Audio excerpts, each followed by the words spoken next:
Pa sutra počinje službeno žalbeni postupak koji bi mogao potrajati i do godinu dana i koji je zadnja prilika generalima Gotovini i Markaču da se obrane od teških optužbi Haškoga suda, suda UN-a kojega priznaje, čiji pravorijek priznaje međunarodna zajednica, pa ako se prvostupanjska presuda potvrdi, onda bi se potvrdila ideja da su u ratovima na Balkanu svi podjednako krivi, pa bi Hrvati koji će uskoro ući u Europsku uniju u svojim kontaktima u inozemstvu uvijek na neki način bili u konfliktu sa slikom koju o njima imaju drugi.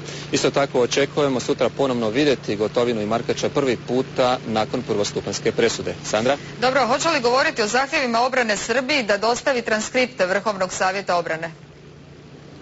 Pa transkripti su mogući novi dokazi, jedna od glavnih poluga koja bi trebala poslužiti obrani da sruši zaključak o tome da su Srbi pobjegli u strahu od hrvatskog pretjeranog granatiranja, jer se u transkriptima govori o organiziranoj evakuaciji. Obrana ih traži, Srbija šuti, odnosno ne daje ih, a sud za sada čeka. Druga poluga trebalo bi biti rušenje proaktivne ideje samog Gorjevog sudskog vijeća koje, kako tvrdi obrana, kad tužiteljstvo nije uspjelo dokazati svoje tvrdnje, pokrenulo samo svoj postupak protiv hrvatskih generala, izmislivši neke nove kriterije poput onoga da svaka granata koja je pala više od 200 metara od vojnog cilja je bila usmjerena prema civilima kao prekomjerno granatiranje. Tvrde da je sudsko vijeće time onemogućilo poštenu i pravednu obranu hrvatskim generalima.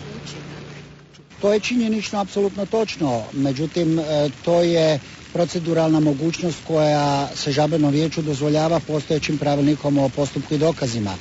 Dakle, ukoliko stranke u postupku izvedu dokaze u prilog svojih teza i tvrdnji, a raspravno vijeće smatra da bi za utvrđivanje činjeničnog stanja trebalo izvesti još neke dokaze, tada je ono ovlašteno to učiniti.